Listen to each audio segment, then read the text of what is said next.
دوستوں، آج ہم ذکر کریں گے حضرت داؤد علیہ السلام کا۔ حضرت داؤد علیہ السلام کا نام 16 مرتبہ قرآن میں آیا ہے۔ آپ کا سلسلہ نسب حضرت یعقوب علیہ السلام سے جا ملتا ہے۔ آپ چھوٹے قد کے تھے، آنکھیں نیلی، بال ہلکے اور دل کے صاف شفاف تھے۔ اللہ تعالیٰ نے حضرت داؤد علیہ السلام کو بہت ساری نعمتوں سے نوازا تھا اور بہت ساری طاقتوں سے اور خصوصیات سے نواز رکھا تھا۔ داؤد علیہ السلام طالوت کے لشکر میں تھے، اور جب انہوں نے جالوت کو قتل کر دیا تو حضرت داؤد علیہ السلام کو بنی اسرائیل کے اندر بڑی عزت اور وقار اور ہر دل عزیزی حاصل ہو گئے، اور آپ کی بہادری کے چرچے ہونے لگے، اور پھر آپ کو بادشاہ بھی بنا دیا گیا، اور جو پہلی مرتبہ نبوت و بادشاہت ساتھ دیکھی گئی، جبکہ اس سے پہلے بادشاہت اور نبوت الگ الگ ہوا کرتے تھے۔ مگر جب انہوں نے جالوت کو قتل کیا، جو کہ اپنے زمانے کا بہت ہی بہادر شخص تھا، جرنیل اور کمانڈر تھا، جب انہوں نے اللہ تعالیٰ کے فضل و کرم سے اور اپنی بہادری اور طاقت سے اسے قتل کیا تو ان کی بہادری کے چرچے ہونے لگے، اور اس طریقہ سے انہیں بادشاہت بھی عطا کی گئی۔ اب بنی اسرائیل پر حکومت کرنے لگے۔ اللہ تعالیٰ نے ان کی حکومت کو مضبوط کر دیا، اور یوں بنی اسرائیل ایک بار پھر یکجا ہو گئے۔ اللہ تعالیٰ نے اب پر بہت سے معجزات ظاہر فرمائے۔ اب پر ایک کتاب نازل ہوئی جسے زبور کے نام سے جانا جاتا ہے۔ اللہ تعالیٰ سورہ نساء آیت 163 میں فرماتے ہیں، ہم نے داؤد کو زبور عطا فرمائی۔ اب خوبصورت آواز والے تھے۔ بادشاہت کوئی غلط چیز نہیں ہے۔ یہ کوئی غلط چیز ہوتی تو اللہ ان کو کبھی بادشاہ نہ بناتا۔ بادشاہت کے اندر بھی خیر ہے، اگر بادشاہ عدل اور انصاف کرتا ہے اور رعایا کے حقوق کا خیال رکھتا ہے اور اس طرح کے کتاب و سنت کے مطابق فیصلہ کرتا ہے، عدل و انصاف کرتا ہے، تو بادشاہت بھی خیر ہے، رحمت اور بھلائی ہے۔ اللہ کے رسول حضرت محمد صلی اللہ علیہ وسلم نے فرمایا کہ 7 بندے ایسے ہیں جنہیں اللہ تعالیٰ قیامت کے دن اپنے عرش کے سائے تلے جگہ دے گا۔ انہی میں سے ایک عادل حکمران ہے۔ بادشاہ جب فیصلہ کرتا ہے تو اہم بات یہ ہوتی ہے کہ بادشاہ کس طریقے سے فیصلہ کرتا ہے، اس کی حکمرانی کا طریقہ کیا ہے، نظام کیا ہے۔ اگر وہ اسلام کے مطابق فیصلہ کرتا ہے تو اس کے لیے بھلائی ہی بھلائی ہے، لہذا بادشاہت کوئی بری چیز نہیں ہے۔ بری چیز وہ ہوتی ہے جو غلط طریقے سے حکومت چلائی جائے۔ لہذا اللہ تعالیٰ نے حضرت داؤد علیہ السلام کو نبوت کے ساتھ ساتھ بادشاہت بھی عطا کی۔ قرآن میں سورہ بقرہ میں اللہ تعالیٰ فرماتا ہے، ترجمہ قرآن، داؤد علیہ السلام نے جالوت کو ختم کر دیا۔ اللہ نے بادشاہت عطا کی اور حکمت عطا کی، اور جو چاہا ان کو سکھایا۔ یہاں حکمت سے مراد نبوت ہے۔ قرآن کریم میں اللہ تعالیٰ نے بہت ساری جگہوں پر کتاب اور حکمت کو ایک ساتھ بیان کیا ہے۔ اللہ تعالیٰ نے حضرت داؤد علیہ السلام کو طاقت اور دولت کے ساتھ ساتھ خوبصورتی بھی عطا کی تھی، اور خوب سیرت بھی تھے، اور بہت زیادہ عابد و زاہد بھی تھے، اور خوبصورت آواز والے تھے۔ صحیح بخاری کی ایک حدیث میں ہے کہ ایک مرتبہ رسول اللہ صلی اللہ علیہ وسلم نے ابو موسیٰ اشعری رضی اللہ عنہ کو قرآن مجید کی تلاوت کرتے سنا۔ ان کی آواز بہت خوبصورت تھی۔ آپ ان کی تلاوت توجہ سے سننے لگے، پھر آپ نے فرمایا، اے ابو موسیٰ، تجھے داؤد علیہ السلام جیسی بہترین آواز عطا کی گئی ہے۔ جب داؤد علیہ السلام زبور کی تلاوت کرتے تو پہاڑ اس کو سن کر آپ کے ساتھ تسبیح شروع کر دیتے، اور جب پرندے یہ آواز سنتے تو ان کے پاس آ کر اپنی گردن جھکا کر بیٹھ جاتے اور تسبیح میں ان کے ساتھ شامل ہو جاتے، اپنی جگہ سے حرکت بھی نہ کرتے تھے۔ رب تعالیٰ سورہ سبا آیت 10 میں فرماتے ہیں، ترجمہ قرآن، اے پہاڑوں، اس کے ساتھ رغبت سے تسبیح پڑھا کرو، اور پرندوں کو بھی یہی حکم ہے۔ خود داؤد علیہ السلام کے بارے میں اللہ تعالیٰ کا فرمان ہے، اور ہمارے بندے داؤد کو یاد کریں، جو بڑی قوت والا تھا، یقیناً وہ بہت رجوع کرنے والا تھا۔ اسی طرح اللہ تعالیٰ سورہ انبیاء آیت 79 میں فرماتے ہیں، اور ہم نے پہاڑ کو داؤد کے تابع کر دیا جو تسبیح کرتے تھے، اور پرندوں کو بھی، اور ہم ہی یہ سب کچھ کرنے والے تھے۔ اسی طرح سورہ نور آیت 18 اور 19 میں اللہ تعالیٰ فرماتے ہیں، یقیناً ہم نے پہاڑوں کو اس کے تابع کر رکھا تھا کہ اس کے ساتھ شام کو اور صبح کو تسبیح خوانی کرے، اور پرندے بھی سب کے ساتھ ان کے تابع رہتے تھے۔ یہ داؤد علیہ السلام کے معجزات تھے، اور رب تعالیٰ نے ان کے لیے لوہے کو نرم کر دیا تھا۔ آپ اس سے اس طرح چیزیں بنا لیتے تھے جس طرح لوگ گارے اور مٹی سے بنا لیتے ہیں۔ آپ اس سے زرع بناتے تھے۔ حضرت نوح علیہ السلام سے پہلے بھی زرع ہوتی تھی، لیکن وہ تختیوں کی مانند ہوتی تھی۔ ان کو سینے اور کمر کی طرف لٹکا لیا جاتا تھا، لیکن ان کا بوجھ بہت ہوتا تھا۔ اپنے لوہے کی کڑیاں اور دائرے بنا کر ان کو خاص انداز میں جوڑ کر زرع تیار کی۔ یہ بہت ہلکا لباس تھا، اور پورے جسم کو دشمن کے وار سے محفوظ رکھتا تھا۔ اللہ تعالیٰ سورہ سبا آیت 10 اور 11 میں فرماتے ہیں، اور ہم نے اس کے لیے لوہا نرم کر دیا کہ تو پوری زرع بنا، اور جوڑوں میں اندازہ رکھ۔ تم سب یہ کام کیا کرو، یقین مانو کہ میں تمہارے اعمال دیکھ رہا ہوں۔ ان آیات میں اللہ تعالیٰ فرماتے ہیں کہ داؤد علیہ السلام کو ہم نے حکم دیا کہ انہیں لوگوں کے لیے نہایت موزوں ہونی چاہیے۔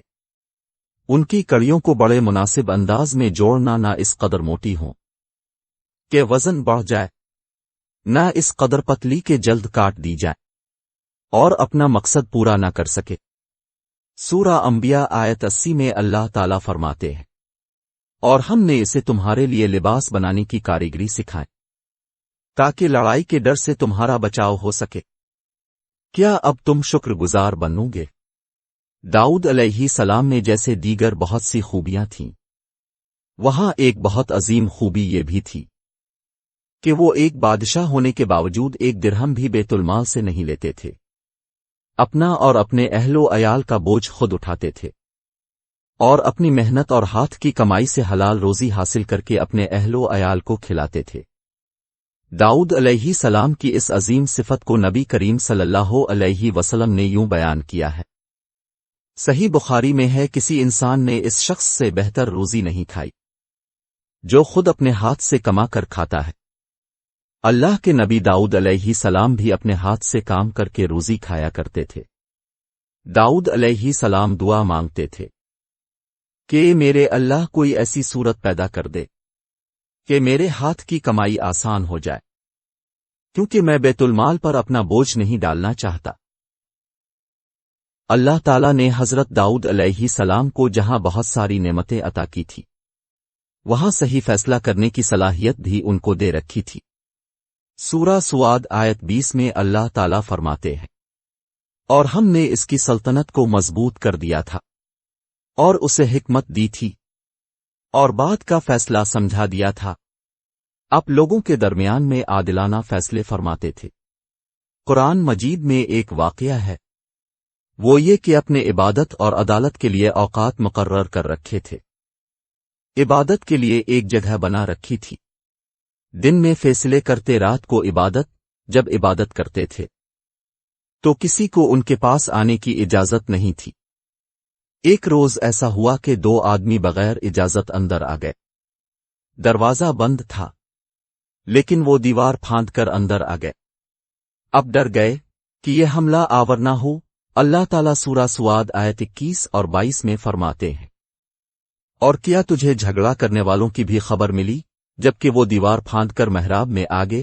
جب یہ داؤد علیہ السلام کے پاس پہنچے تو وہ ان سے ڈر گئے۔ وہ کہنے لگے، خوف نہ کیجیے، ہم مقدمے کے 2 فریق ہیں، ہم میں ایک نے دوسرے پر زیادتی کی ہے، لہذا اب ہمارے درمیان حق کے ساتھ فیصلہ کر دیجیے اور ناانصافی نہ کیجیے، اور ہمیں سیدھی راہ بتا دیجیے۔ داؤد علیہ السلام نے فرمایا، بتاؤ تمہارا کیا مسئلہ ہے؟ ان میں سے ایک نے کہا، یہ میرا بھائی ہے، اس کے پاس 99 دمبیاں ہیں، اور میرے پاس ایک ہی دمبی ہے، لیکن یہ مجھ سے کہہ رہا ہے کہ میں اپنی بھی ایک دمبی اسے دے دوں۔ اور مجھ پر بعد میں بڑی سختی کرتا ہے۔ اس آیت کی تفسیر میں ہے کہ ایک دمبی والے بھائی نے کہا، یہ میرا بھائی بہت چالاک ہے، برے طریقے سے بات کرتا ہے اور کہتا ہے کہ میری دمبیاں چرنے چلی جاتی ہیں، تو اپنی ایک دمبی بھی ان کے ساتھ بھیج دیا کرو۔ جب میری دمبی اس کی دمبیوں کے ساتھ آنے جانے لگی تو اب یہ کہتا ہے کہ یہ بھی میری ہے، اب میں خالی ہاتھ ہو گیا ہوں۔ اس طرح میں اس کے ظلم کا نشانہ بن چکا ہوں۔ داؤد علیہ السلام نے فوراً کہا، اس کا اپنی دمبیوں کے ساتھ تیری ایک دمبی کو بھی ملا لینے کا سوال واقعی تیرے اوپر ایک ظلم ہے، اور اکثر حصہ دار اور شریک ایسے ہی ہوتے ہیں کہ ایک دوسرے پر ظلم کرتے ہیں، سوائے ان لوگوں کے جو ایمان لائے اور جنہوں نے نیک عمل کیے، اور ایسے لوگ بہت ہی کم ہیں۔ داؤد علیہ السلام نے دوسرے بھائی کی بات سنے بغیر ہی اسے ظالم ٹھہرا دیا۔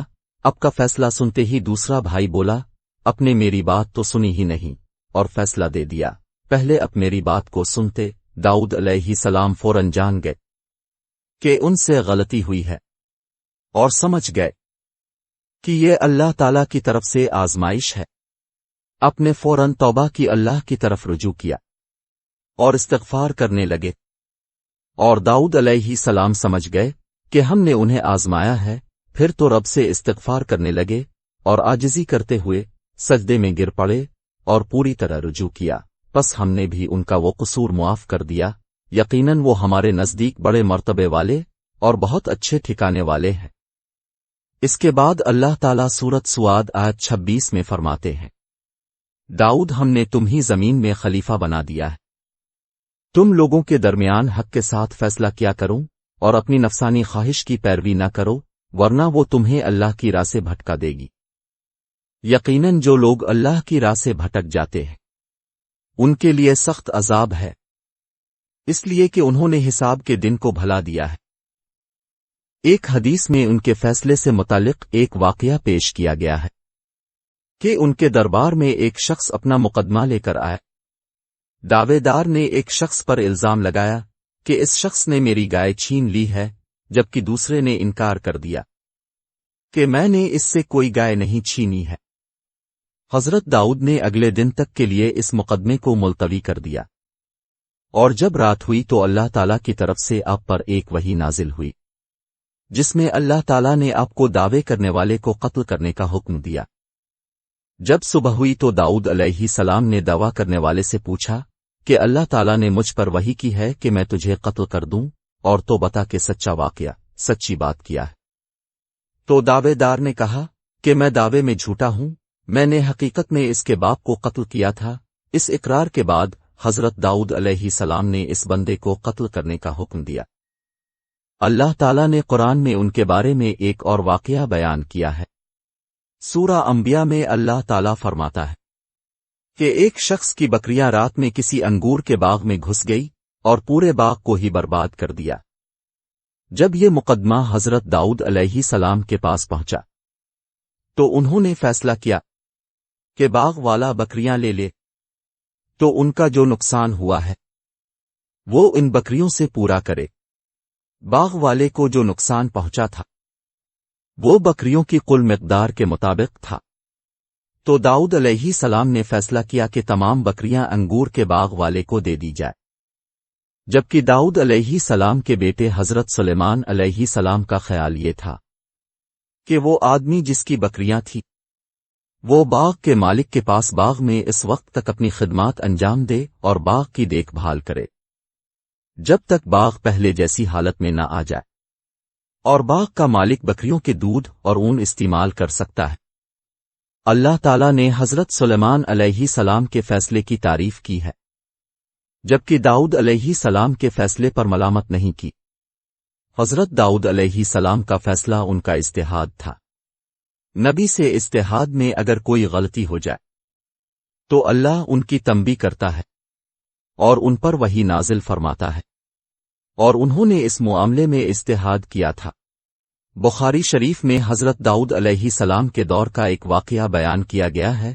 حدیث میں آتا ہے کہ دو عورتیں اپنے دو بچوں کے ساتھ کہیں سے گزر رہی تھیں کہ ان پر ایک بھیڑیے نے حملہ کر دیا۔ اور ان کے ایک بچے کو اٹھا کر لے گیا۔ ان میں سے جو بڑی عورت تھی اس نے کہا چھوٹی سے کہ جو بچہ بھیڑیا لے گیا تھا وہ تمہارا تھا، جبکہ چھوٹی عورت نے بھی یہی دعویٰ کیا۔ تو دونوں عورتیں حضرت داؤد علیہ السلام کے دربار میں حاضر ہو گئے۔ جب حضرت داؤد علیہ السلام نے ان سے سارا واقعہ سنا تو بڑی عورت کے حق میں اپنا فیصلہ دے دیا۔ جب اس فیصلے کا علم حضرت سلیمان علیہ السلام کو ہوا تو اپنے دونوں عورتوں کو طلب کر لیا اور ایک چھری منگواہی گئے۔ جب وہ دونوں عورتیں حاضر ہو گئے تو ان سے کہا کہ میں اس بچے کو درمیان سے کاٹ دیتا ہوں اور دونوں عورتوں میں برابر تقسیم کر دیتا ہوں، تو چھوٹی عورت نے فوراً کہا کہ اب ایسا نہیں کرے اور بچہ بڑی عورت کو دے دیں۔ حضرت سلیمان علیہ السلام چھوٹی عورت کی بے چینی دیکھ کر سمجھ گئے کہ بچہ چھوٹی عورت کا ہی ہے، لہذا بچہ چھوٹی عورت کے حوالے کر دیا۔ ہمارے نبی حضرت محمد صلی اللہ علیہ وسلم نے حضرت داؤد علیہ السلام کے بارے میں فرمایا ہے کہ اللہ تعالیٰ کو سب سے زیادہ اب کی نماز محبوب تھی۔ حضرت داؤد علیہ السلام رات کو 3 حصوں میں تقسیم کر لیا کرتے تھے۔ رات کے پہلے حصے میں وہ آرام کیا کرتے تھے، دوسرے حصے میں عبادت کرتے تھے اور آخری حصے میں وہ سو جاتے تھے۔ ان کے روزوں کی بھی اللہ تعالیٰ نے تعریف کی ہے، وہ ایک دن روزہ رکھتے تھے اور ایک دن نہیں رکھتے تھے۔ اللہ تعالیٰ کو آپ کی تلاوت بھی بہت پسند تھی۔ حضرت داؤد علیہ السلام کے بارے میں احادیث میں ایک اور واقعہ ملتا ہے کہ اللہ تعالیٰ نے جب تمام بنی نوع انسان کی ارواح کو عالم میں ارواح میں پیدا فرمایا تو ان تمام ارواح میں ایک روح بہت چمک رہی تھی۔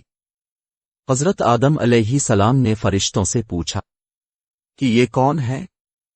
تو فرشتوں نے کہا کہ یہ حضرت داؤد علیہ السلام ہے۔ حضرت آدم نے پوچھا ان کی عمر کتنی ہے؟ فرشتوں نے کہا 60 سال۔ حضرت آدم علیہ السلام نے کہا ان کو میری عمر سے 40 سال دے دو، لہذا حضرت داؤد علیہ السلام کی عمر 100 سال کر دی گئی۔ جب حضرت آدم علیہ السلام کی عمر 960 سال ہوئی تو فرشتہ حضرت آدم علیہ السلام کی روح قبض کرنے آیا۔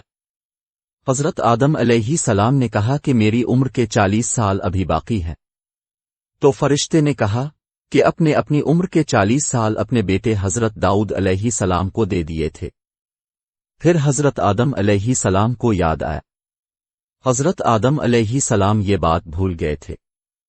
اس طرح ان کی اولاد میں بھی بھول جانے کی عادت ہے۔ اس واقعہ کے بعد لکھنے اور کسی کو گواہ کرنے کا رواج قائم ہوا۔ عبداللہ بن عباس رضی اللہ عنہ فرماتے ہیں کہ داؤد علیہ السلام کی وفات ہفتے کے دن اچانک ہوئی۔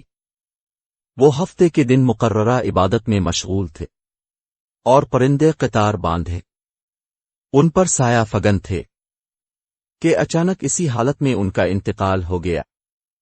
اس کے بعد اب کے بیٹے حضرت سلیمان علیہ السلام نے بادشاہت کو سنبھال لیا۔